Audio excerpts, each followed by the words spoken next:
سلام بینندگان گرامی. در برنامه نوبتی پزشکی ما اوید به بیماری دیابت قند به شما معلومات میدهم. بیماری دیابت قند بیماری پلی‌اتیولوژی بوده. فاکتورهای آن بسیار میباشد. یکی از سبب‌های بیماری دیابت قند استرس، فربهی، طرز حیات ناسالم و دیگر فاکتورهایی که در عمل تطبیق گردیدن میباشند. در کودکان نورسان بسیارتر دیده میشد از سبب استرس بیماری دیابت قند. بیماری دیابت قند می شود بیماری دیابت قند نوع 1، نوع 2، دیابت گستاسیونی، مودی و لادا دیابت. بیماری دیابت قند نوع 1 در نتیجه دسترکسیا یا اینکه ویرانشوی حجره های بتا حجره ها دیده می شود. نشانه‌های دیابت قند نوع 1 که بیشتر در کودکان و نورسان به قید گرفته می شود، یعنی اینها می باشند: تشنگی زیاد، پیشابروی زیاد، بی‌حالی، بی‌مداری، سستی عمومی بدن. این یکی از نشانه‌هایی می باشد که در کودکان و نورسان نشانه‌های دیابت قند می باشد. باز در کلانسالان بیشتر به قید گرفته می شود بیماری دیابت قند نوع 2 که در آن سستی عمومی بدن، بی‌حالی، تشنگی زیاد، پیشابروی زیاد. که در بیماری دیابت قند نوع 2 یعنی همون حجره ها که انسولین حاصل میکنند یکدیگر را خوب درک نمیکنند یا اینکه دسترکسیا یعنی ویرانشوی حجره های بتا کلیتک دیده می شود. یعنی بیماری دیابت قند نوع 2 کمشوی وزنی بدن، پیشابکنی زیاد، تشنگی، بی‌حالی، سوزش پایها نیز دیده می شود. بیماری دیابت گستاسیونی دیده می شود که آن بیشتر به زنان حامله خاص است. یعنی در زنان حامله دیده می شود که بعد تولد کردن این بیماری انکار کرده می شود. باز از بیماری مودی دیابت و لادا دیابت که آن سبب پلی‌اتیولوژی خود را دارد دیده می شود. یکی از سبب‌ها و فاکتورهای اساسی دیابت قند این فربهی می باشد که ما فربهی را جدا می کنیم از روی ایندکس وزن بدن جدا می کنیم. یعنی چطور ما آدم را معاین میکنیم که با فربهی دچار شده است یا اینکه دچار نشده است. برای فربهی را معاین کردن قد انسان را به خودش ضرب میزنیم و وزن آن را تقسیم میکنیم. در نتیجه چند برآمد، عدد چند برآمد از 25 تا 30 برزیادی وزن بدن و از 30 تا 35 فربهی درجه 1، از 35 تا 40 فربهی درجه 2 و از 40 بالا فربهی درجه 3 ما به قید میگیریم. از 20 تا 25 اگر ایندکس وزن بدن برآید در اینجا یعنی ما این آدم را یعنی نرمای وزن بدن میمونیم. یک از سبب‌هایی که فربهی میتواند که عامل دیابت قند شود. دیگر سبب‌ها یعنی استرس. در نتیجه استرس گرمان‌های بلند میشه و در نتیجه میتواند که فونکسیای غدود زیر معده ویران شود که در نتیجه بیشتر در کودکان و نورسان عموما در کلانسالان نیز دیده می شود.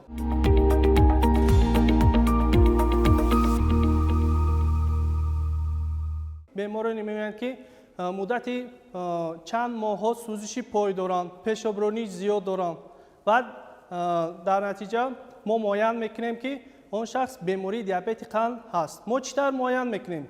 یعنی تحلیل های لابراتوری گرفته میشه. در نتیجه تحلیل های لابراتوری ما معاین میکنیم که شخص با بیماری دیابت قند دچار شده است یا اینکه نشده است. یعنی ما معاین میکنیم تحلیل گلیکوگموگلوبین یعنی گموگلوبین گلیکولیزی که این قند سموهای انسان را نشان میدهد. در نتیجه آن یعنی قند سموهای انسان چند بود یعنی فایز آن را نشان میدهد. یعنی تا 6% نرم می باشد. بعد از آن یعنی ما میتوانیم که با بیماری دیابت قند مونیم. بیماری دیابت قند باز بیمار رو ما یعنی تحلیل قند خون میگیریم.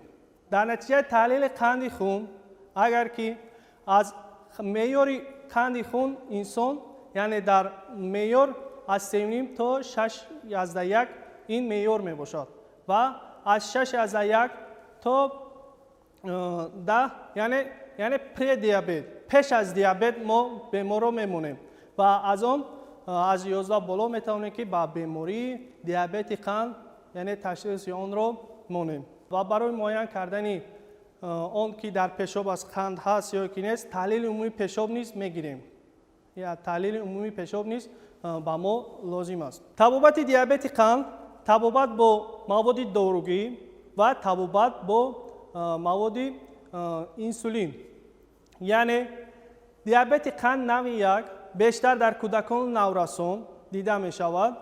ما آن را با انسولین یعنی قند خونی آن کودکان نورسان را با معیار می درونیم. یعنی چگونه؟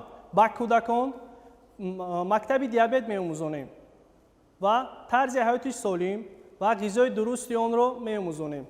یعنی باید در مکتب دیابت کودک باید داند یعنی بیماری که هست باید داند که چقدر خوراک میخورد و چقدر انسولین وارد میکند که این یکی از هدفهای مهمی طبابت دیابت قند نوع 1 میباشد. دیابت قند نوع 2 طبابت آن مواد دارویی و در نتیجه نارسایی مواد دارویی ما میتوانیم که با انسولین آن را یعنی طبابت کنیم.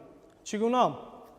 میبینیم که طبابت دارویی با ما ناکفایه هست یا اینکه دوام 3 ماه آخر هموگلوبین گلیکولیز شده آن از 9% بالا است ما میتوانیم که با آن بیمار یعنی با انسولین گیریم و در یک وقتهای معین با آن یعنی بیمار انسولین دراز مدت و انسولین کوتاه مدت خود را وارد میکنند که این یکی از طبابت‌های دیابت قند می باشد. در نتیجه سری وقت مراجعه نکردن، طبابت نادرست یا اینکه طبابت را رد کردن، آریزه ها می تواند که دیابت قند آریزه تیاد و در نتیجه آریزه می تواند که انسان با مشکلی جدی گرفتار شود. یعنی یکم آریزه که دیابت قند می تیاد این آریزه با چشم رتینوپاتی دیابتیکی می باشد که در نتیجه رتینوپاتی دیابتیکی ما می توانیم چشم بیمار یعنی خیره شود، خیره شوی چشمان دیده شود که در نتیجه آن را با یاری دکتر چشم یعنی افتالمولوژ آن را میتواند که طبابت کنیم یا اینکه در نتیجه قند خون را پس کردن میتواند که کم باشد یعنی بینایی با معیار ضرورت. دیگر سببی در نتیجه اگر دیر کردن میتواند که یعنی خیرگی چشم باقی ماند. آریزه دیابت قند این می باشد یعنی کتاسیدوز دیابتیکی یا اینکه کتاسیدوز میگم که در نتیجه اون بیشتر در کودکان و نورسان دیده می شود و طبابت اون بسیار هم جدی به شمار می روند که در نتیجه می تواند که بیمار هم یعنی آریزه های وزنی خود رو دید و در نتیجه می تواند که بیمار با یعنی وزن خونه یعنی رنیماسیون میتواند که افتاد که در نتیجه آن یعنی طبابت مکمل گرفته می شود. درست و سری وقت طبابت نکردن و این چونین پرهیز نکردن بیماران دیابت قند میتواند که پاپنجه دیابتیکی دیاد که در نتیجه زیاد بلند شدن مقدار قند میتواند که انسان با پاپنجه دیابتیکی گرفتار شود.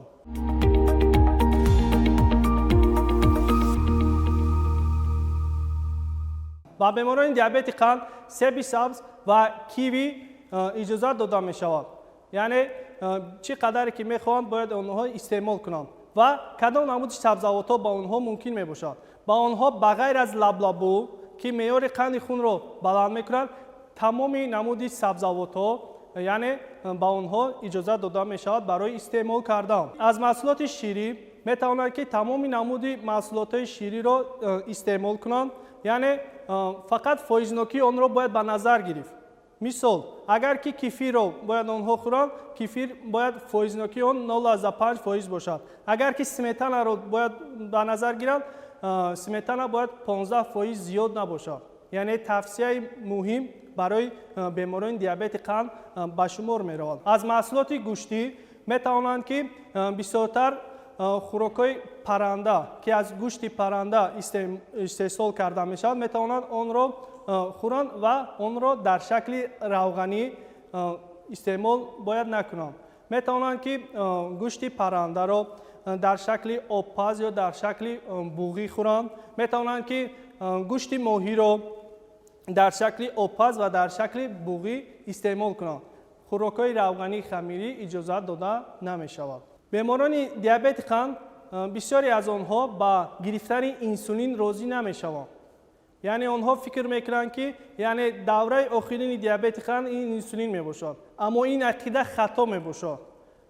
ما می توانیم که با بیماران دیابت قند انسولین توصیه دهیم وابسته از تشخیص ها و تحلیل هایی که آن را می گذارند. و بیماران دیابت قند نوع 2 باشد، بعد گرفتن یک مدت انسولین می تواند که با مواد دارویی اگر که ارگانیسم اون مدت معین می تواند که بعد گرفتن انسولین با دارو گذرانیم. اما بعضی اشان رو می توانند که با انسولین اگر که قند خون اون با دارو پس نشد، ما می توانیم که با آنها انسولین توصیه دهیم. در عقیده مردم ما همین گونه سخن ها یعنی هست که گرفتن انسولین این یعنی درجه آخرین دیابت قند می باشد. اما این گونه نیست.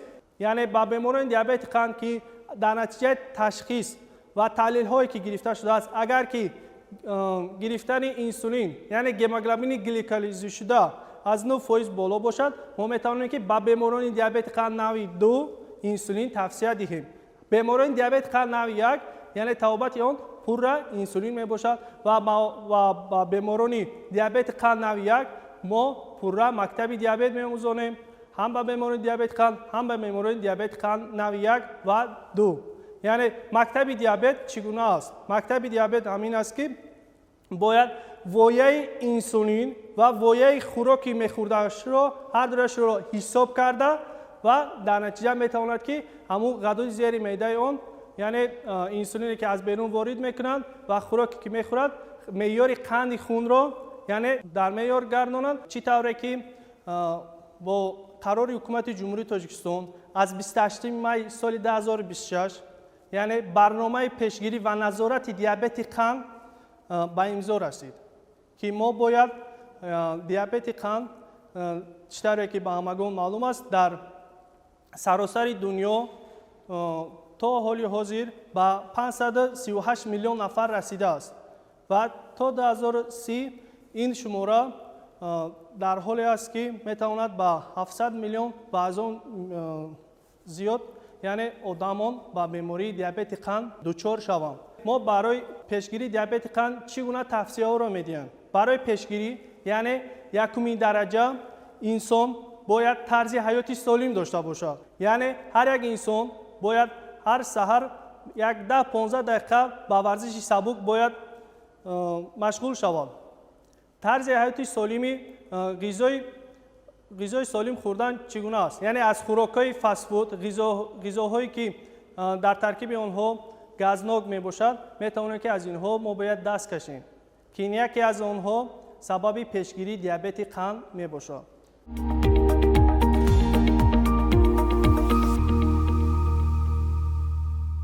توصیه من همچون اندوکرینولوژ با بینندگان تلویزیونی دوشنبه. بینندگان عزیز، اگر شما میخواهید که با بیماری دیابت قند دچار نشوید، شما توصیه‌های زیرین را اجرا کنید. از خوراک‌های روغنی خمیری و فست فود و اینچنین آب‌های گازناک دست کشید. ورزش پگاه روزی خود را داشته باشید و باید شما از پیشگیری فربهی و استرس باید خود را امین نگاه دارید. با بیماران دیابت قند کدام میوگی ها خوردن ممکن نیست. با بیماران دیابت قند که سطح قند خون را به نهایت بلند میکند، یعنی انگور، انجیر، خرما، بانان و خربوزه، یعنی اینها سطح قند خون رو در ارگانیسم به نهایت بلند میکنند.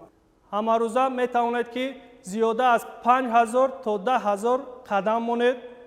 ورزشی سبک کنید، نه اینکه ورزشی وزبین، این چونی ورزشی سبک، راه روی و مانند مشق پگاه روزی، خوراک‌های سالم خوردن. بینندگان گرامی، این بود معلومات مختصر آید به بیماری دیابت قند در برنامه پزشکی من.